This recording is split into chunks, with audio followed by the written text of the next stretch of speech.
கணவரை கொல்றதுக்காக நல்ல நேரம் பார்த்து காத்திருந்து கதையை முடிச்சிருக்காங்க இங்க ஒரு இல்லத்தரசி. கொலை செய்துவிட்டு நாடகமாடிய பெண்ணோட முகத்திரைய அவரோட நிர்வாண புகைப்படங்களே தோலுரித்து காட்டிய கதைதான் இது.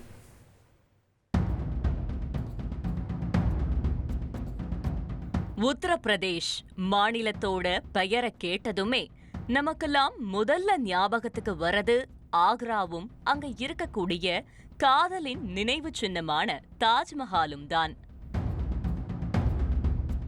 ஆனா சமீப நாட்களா உத்தரப்பிரதேஷ் என்ற பெயரை கேட்டதும் ஆர்டிபிஷியல் இன்டெலிஜென்ஸே அலறடிச்சு அங்க நடந்துட்டு வரக்கூடிய கள்ளக்காதல் கொலைகளை தான் முதல்ல ஹைலைட் பண்ணுது. உத்தரப்பிரதேஷ் மாநிலம் கான்பூர் அருகே உள்ள லக்ஷ்மன் கேடா கிராமம்தான் தர்மேந்திராவோட சொந்த ஊரு. தினக்கூலி வேலைக்கு சென்று வந்த தர்மேந்திராவுக்கு காது கேட்காத வயதான தாயும் ரீனா என்கிற அழகான மனைவியும் இருந்திருக்காங்க. இந்த நிலையில சென்ற மே மாதம் 10ஆம் தேதி தர்மேந்திரா மர்ம நபர்களால கொடூரமான முறையில கொலை செய்யப்பட்டு இருக்காரு.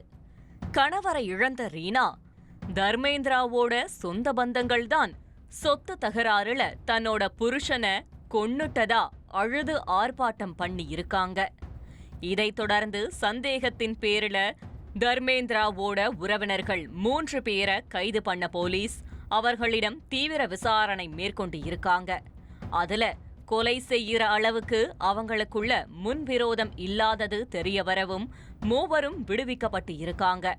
இதோட தொடர்ச்சியா காவல்துறையினர் தர்மேந்திராவோட வீட்டுக்குள்ளேயும் மோப்பநாய் சோதனை மேற்கொண்டு இருக்காங்க. அந்த வீட்டுல இரத்த கரைகள் அழிக்கப்பட்டதற்கான தடயங்கள் கண்டறியப்பட்டு இருக்கு. இதையடுத்து தர்மேந்திராவுடைய மனைவி ரீனாவோட செல்போன் அழைப்பு விவரங்களையும் அலசி ஆராய்ஞ்சப்பதான் அவர் கணவரின் தம்பி சதீஷ் கிட்ட தினமும் பல மணி நேரம் உரையாடி இருக்கிறது தெரிய வந்திருக்கு. உடனடியா இருவரையும் விசாரணை வலயத்துக்குள்ள கொண்டு வந்த போலீஸ் அவங்களோட செல்போனை பறிமுதல் பண்ணி சோதனையிட்டு இருக்காங்க. இருவரும் வாட்ஸ்அப் மூலமா அவங்களோட நிர்வாண புகைப்படங்களை பகிர்ந்து வந்தது மட்டுமில்லாம அண்ணியோடு கொழுந்தன் செய்த சேட்டைகளையும் பார்த்து போலீஸ் ஒரு கணம் ஷாக் ஆகி இருக்காங்க. ரீனாவிடம் இது தொடர்பா மேற்கொண்ட கிடுக்குப்பிடி விசாரணையில தான் அவர் கணவரை கொலை செஞ்சத ஒப்புக்கொண்டு அப்ரூவர் ஆகியிருக்காரு. கடந்த சில மாதங்களாகவே ரீனாவுக்கும் தர்மேந்திராவோட தம்பியான சதீஷுக்கும் இடையே தகாத உறவு இருந்திருக்கு. கணவர் கூலி வேலைக்காக வெளியே செல்லும் போதெல்லாம் இருவரும் தனிமையில சந்திச்சு உல்லாசம் அனுபவிச்சு இருக்காங்க. ஒரு கட்டத்துல இந்த விஷயம் தர்மேந்திராவுக்கு தெரியவர அவர் இருவரையும் கண்டிச்சு இருக்காரு. தங்களுடைய கள்ளக்காதலுக்கு தடையாயிருந்த தர்மேந்திராவை தீர்த்து கட்ட சதீஷ் சதித்திட்டம் தீட்டி உள்ளார். காதலனின் பிளானுக்கு ரீனாவும் ஓகே சொல்ல இருவரும் தர்மேந்திராவை போட்டு தள்ள தக்க சமயம் பார்த்து காத்திருந்துள்ளனர். இந்த நிலையிலதான் கொலை நடக்கிறதுக்கு 2 நாட்களுக்கு முன்பு தர்மேந்திரா அவரோட உறவினர் ஒருவரோடு நிலத்தகராறுல ஈடுபட்டு இருக்காரு. அந்த பங்காளி தர்மேந்திராவை ஒரு நாள் கொல்லாம விடமாட்டேன் என ஓரறிய சவால் விடுத்து சென்றதா சொல்லப்படுது. இதுதான் நமக்கான நல்ல நேரம்னு முடிவு பண்ண ரீனாவும் சதீஷும் தர்மேந்திராவை கொலை செஞ்சுட்டு பழைய உறவினர் மேல போடலாம்னு ஒருமனதா தீர்மானிச்சு இருக்காங்க.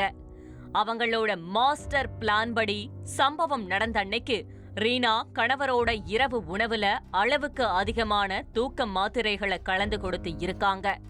அத சாப்பிட்டதும் தர்மேந்திரா சுய நினைவை இழந்து மயங்கி இருக்காரு. இதையடுத்து வீட்டுல இருந்த கட்டையால கணவரோட தலையில பல முறை ஓங்கி அடிச்சு மிக கொடூரமான முறையில கொலை செஞ்சு இருக்காங்க ரீனா. தர்மேந்திராவோட தாய்க்கு 2 காதும் செயலிழந்து போனதால அவர் கிரைம் ஸ்பாட்ல இருந்தும் மகனின் மரண ஓலம் அந்த மூதாட்டிக்கு கேட்டு இருக்க வாய்ப்பில்லாம போயிருக்கு. தர்மேந்திராவை கொலை செஞ்ச பிறகு நள்ளிரவுல டெட் பாடிய வீட்டுக்கு வெளியே உள்ள காலி இடத்துல போட்ட ரீனா ஏற்கனவே முன்விரோதம் உள்ள உறவினர் மேல குற்றம் சாட்டி இருப்பது விசாரணையில உறுதியாகி இருக்கு.